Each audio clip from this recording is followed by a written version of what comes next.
America and the War to End Wars. In the early 1900s, while the Wright brothers were improving their airplane, the United States was growing into an important world power. Factories were humming day and night, producing thousands of different things for sale around the world. The strong United States Navy helped protect the ships that carried those goods abroad, and also the American citizens and businesses in other countries. In 1905, President Theodore Roosevelt played an important role in ending a war between Russia and Japan. A few years later, he sent an American fleet on a cruise around the world. The battleships and cruisers were painted white, and the fleet came to be called the Great White Fleet. One of President Roosevelt's favorite sayings was, "Speak softly and carry a big stick." This was his way of saying that the United States wanted peace, but it would not be bullied by other countries. In Europe, however, the threat of war had been growing for many years. The European countries had formed many alliances or agreements to come to the aid of one another if war should break out. This meant that if two small nations went to war, even the great European empires might become involved.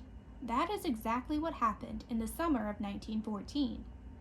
The heir to the throne of the Austro-Hungarian Empire, Archduke Francis Ferdinand, was assassinated. The young revolutionary who killed the Archduke, Gavrilo Princip, had wanted to help the small nation of Serbia, which is now part of Yugoslavia, in its struggles against Austria-Hungary. Almost immediately, Austria-Hungary declared war on Serbia. Russia soon came to the aid of Serbia. Germany quickly declared war on Russia and then on France. Then Great Britain declared war on Germany. Other nations became involved in the war: Italy, Bulgaria, Belgium, Japan, the Ottoman Empire. The little war between Austria-Hungary and Serbia grew into a world war. The nations of Europe divided into two warring groups. Germany joined Austria-Hungary, the Ottoman Empire, and other nations to form the Central Powers. Great Britain joined France, Russia, and other nations to form the Allied Powers, or Allies. In the United States, most people wanted the nation to stay out of the conflict in Europe.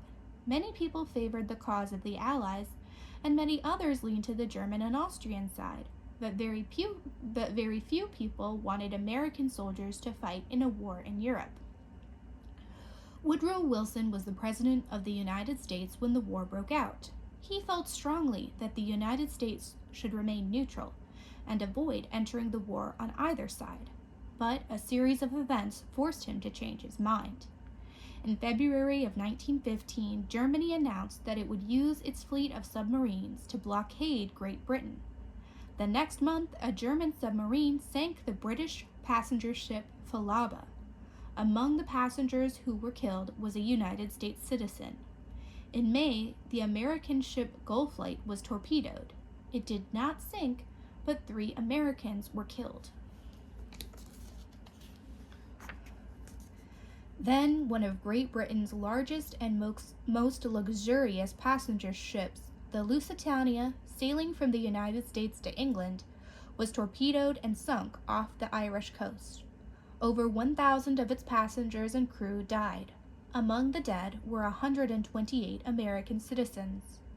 Americans were outraged by the sinking of the Lusitania.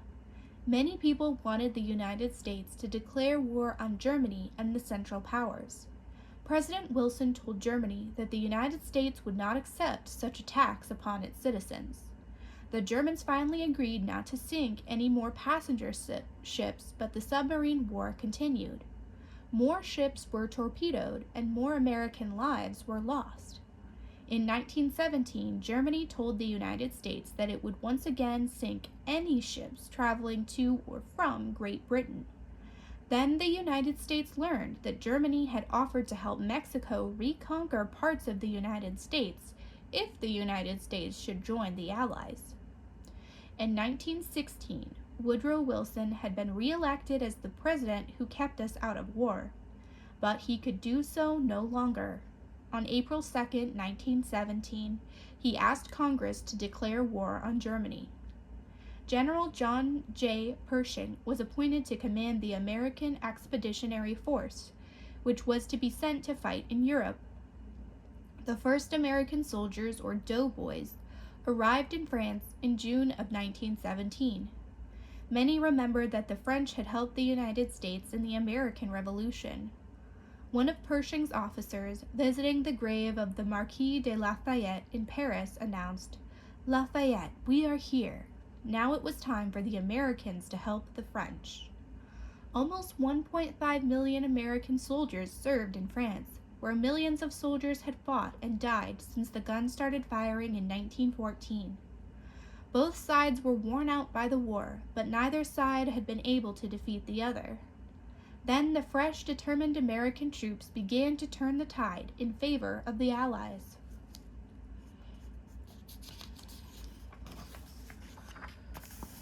In November of 1918, the Germans asked for an armistice, an end to the fighting.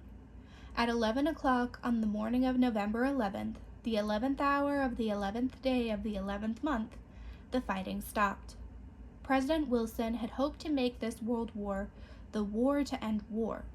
He had hoped the nations of Europe would sign a peace treaty that was so just and fair that they would never again want to go to war. But the peace treaty that was signed at Versailles, France in 1919 was not fair. It placed the blame for the war on Germany and forced it to accept a harsh punishment. But the treaty did establish a new organization, the League of Nations, which President Wilson had proposed. In the League of Nations, leaders from all nations, big and small, could meet together and try to settle their disagreements peacefully. President Wilson worked very hard to make the United States a member of the League of Nations, and he was heartbroken when the United States Senate voted against joining. The League of Nations was not able to end war, but Wilson's dream of world peace did not die. In 1945, a new organization, the United Nations, took up Woodrow Wilson's dream, and the United States was one of its first members.